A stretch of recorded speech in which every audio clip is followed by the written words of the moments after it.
बहादुर खां एक बड़ी जमीन का मालिक था। वो छोटी नहर से अपनी जमीनों को पानी दिया करता था।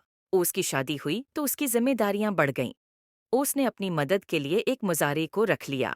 फसल जब तैयार होती तो उसकी हिफाजत के लिए बहादुर खां और उसका मुजारे रात खेतों ही में सूते थे।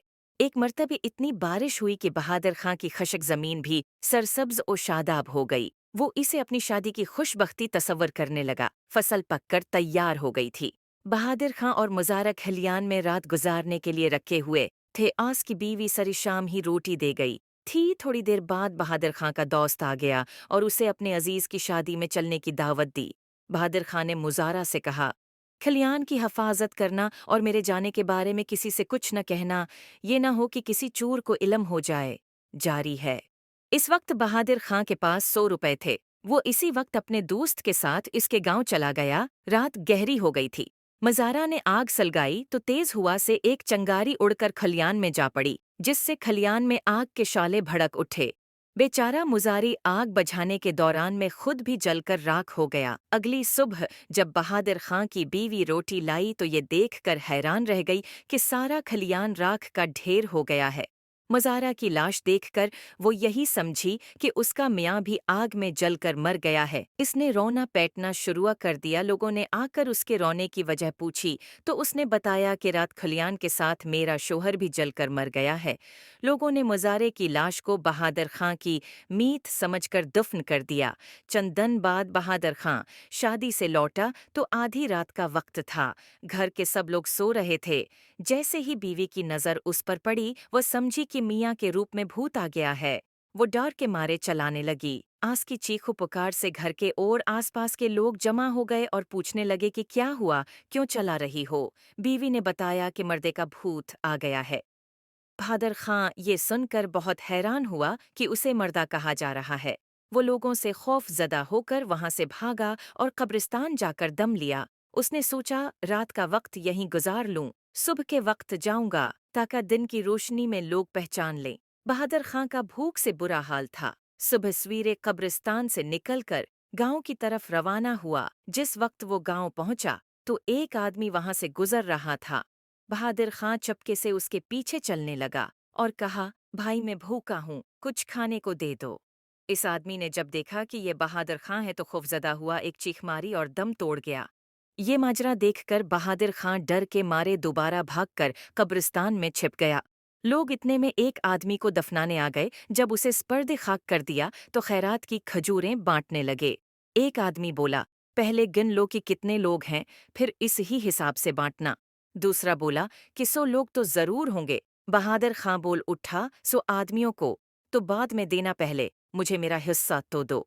बहादुर खां की आवाज सुनकर लोग जौते, बीलचे और खजूरें छोड़कर भाग खड़े हुए। बहादुर खां ने सोचा, न जाने मैंने किया कसूर किया है कि लोग मुझे देखते ही भाग खड़े होते हैं।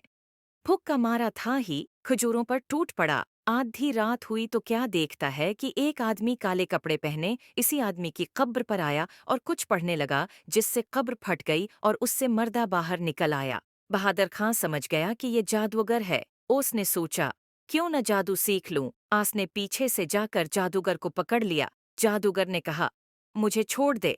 बहादुर खां बोला, तुझे हरगिज़ नहीं छोड़ूंगा जब तक तू मुझे जादू नहीं सिखा देता। जादूगर ने कहा, अच्छा सिखाता हूँ, जरा अलग होकर खड़ा हो जा। जादूगर ने न जाने किया पढ़कर फूंका कि वो मुर्दा बहादुर खां के पीछे लग गया। जादूगर खुद भाग गया। बहादुर खां इस मर्दे को धक्के देता मगर वो मुर्दा इससे जदा ना होता। बहादुर खां खरबूजे के खेत में गया तो क्या देखता है कि वो मर्दा उसके पीछे चला आ रहा है। बहादुर खां ने कहा, भाई मुझे छोड़े दे, लोग तो पहले ही मुझसे बीजार हैं, तुझे मेरे साथ देखकर और भी डर जाएंगे। मर्दे ने बहादुर खां का अब भी पीछा नहीं छोड़ा। आखिर बहादुर खान ने तंग आकर मर्दे को एक चारपाई से बांधा और खुद खरबूजे के खेत में घुस गया। क्या देखता है कि वही मुर्दा चारपाई के साथ बंधा चला आ रहा है और खट खट की आवाज पैदा हो रही है। खेत के रखवाले ने जो दोनों को यूं आते देखा तो चीखें मारता हुआ भाग खड़ा हुआ और गांव पहुंचकर लोगों से कहने लगा, मुझे बचाओ वरना मैं मारा जाऊंगा। गांव के जमींदार ने कपड़े धलने के लिए नदी पर भेजे थे।